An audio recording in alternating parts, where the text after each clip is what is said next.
Shalom,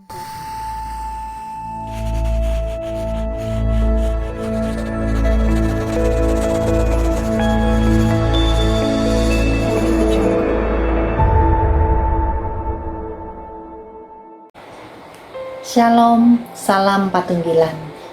Senang bertemu kembali dalam Sapa Pagi kali ini. Semoga Bapak Ibu Saudara semua dalam kondisi sehat dan diberkati oleh Tuhan. Ayat nas yang akan kita renungkan bersama terambil dari 1 Tesalonika pasal 5 ayat 2 yang berbunyi demikian. Karena kamu sendiri tahu benar bahwa hari Tuhan datang seperti pencuri pada malam. Bapak Ibu Saudara kekasih Tuhan, dalam masa penantian atau menunggu, bisa muncul berbagai sikap atau reaksi yang timbul. Ada yang menanti dengan tenang, ada yang menanti dengan marah-marah, ada yang menanti dengan gelisah, takut, dan khawatir. Hidup di dalam penantian memang tidak selalu menyenangkan karena kita hidup di dalam ketidakpastian. Seperti saat ini, kita pun sedang mengalami hidup di dalam penantian. Kita tidak akan tahu kapan pandemi ini akan berakhir.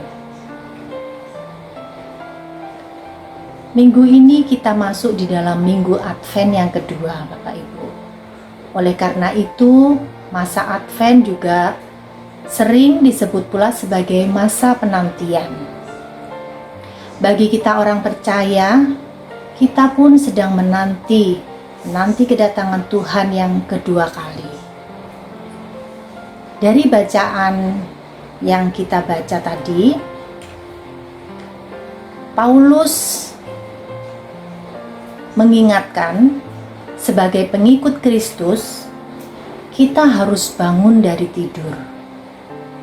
Maksudnya di sini adalah di dalam masa penantian, jangan kita tidak siap atau tertidur. Kita harus selalu berjaga-jaga karena hari Tuhan datangnya seperti pencuri pada malam hari.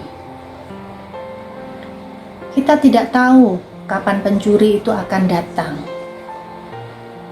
Oleh sebab itu, Paulus mengingatkan kepada orang-orang Kristen setiap waktu untuk senantiasa berjaga-jaga, jangan sampai tertidur atau mengendur imannya.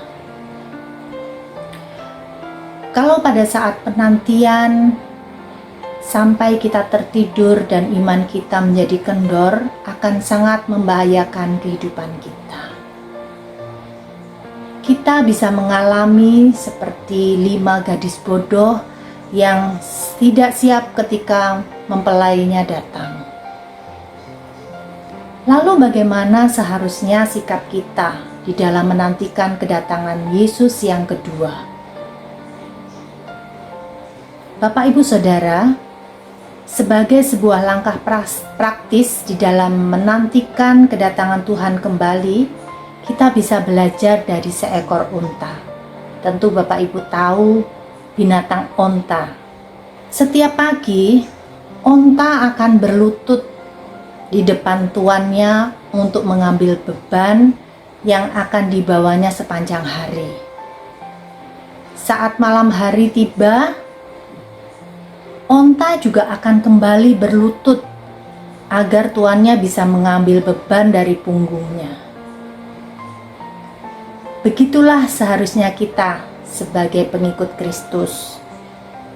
Saat pagi hari, sebelum kita memulai segala aktivitas kita,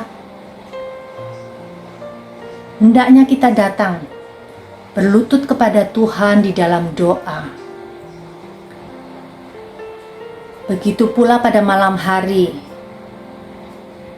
di saat kita akan beristirahat, hendaknya kita pun kembali berlutut, berdoa, menyerahkan semua beban hidup kita dan ucapan syukur kita kepada Tuhan. Bapak Ibu Saudara yang dikasihi Tuhan, pelajaran dari sikap onta ini memang kelihatan sangat sederhana. Namun sikap seperti inilah yang dibutuhkan kita di dalam masa-masa menantikan Kristus kembali. Kita tinggalkan segala kesombongan dan dengan rendah hati mari kita datang kepada Tuhan. Kita menyerahkan dan mempercayakan seluruh hidup kita kepadanya. Marilah kita memohon kekuatan kepada Tuhan agar kita dapat tetap setia, menanti, dan berjaga-jaga dengan bijak, agar apabila Tuhan datang kembali, Ia mendapati kita sebagai murid-murid dan hambanya yang tidak tertidur, tetapi tetap berjaga-jaga. Amin. Mari kita berdoa. Bapa Surgawi, Bapa yang kami sembah dan kami muliakan di dalam nama Yesus Kristus, kami mengucap syukur Bapa oleh karena firman-Mu boleh menegur kami dan menguatkan kami untuk senantiasa berjaga-jaga menanti kedatangan Tuhan yang kedua. Tolonglah kami ya Roh Kudus di dalam kami menjalani kehidupan ini, agar senantiasa di dalam kehendak dan jalan-jalan Tuhan yang benar. Kami berdoa Tuhan saat ini untuk saudara-saudara kami yang sedang mengalami sakit atau mereka yang sedang berbeban berat. Kami memohon Tuhan berkenan menjamah, memberikan kekuatan dan berikan jalan keluar kepada mereka, sehingga apa yang menjadi pengharapan mereka Tuhan boleh diberkati Tuhan. Kami juga menyerahkan Tuhan segala aktivitas kami sepanjang hari ini ke dalam tangan kuasa-Mu. Kiranya Tuhan senantiasa menuntun setiap langkah kehidupan kami. Terima kasih Bapa di dalam surga. Hanya di dalam nama Yesus Kristus kami naikkan doa ini. Amin. Demikian Bapak Ibu Saudara, sapa pagi kita kali ini semoga boleh menguatkan iman percaya kita kepada Tuhan. Dan sampai bertemu kembali dalam sapa pagi yang berikutnya. Selamat beraktivitas. Tuhan Yesus memberkati. Salam Patunggilan.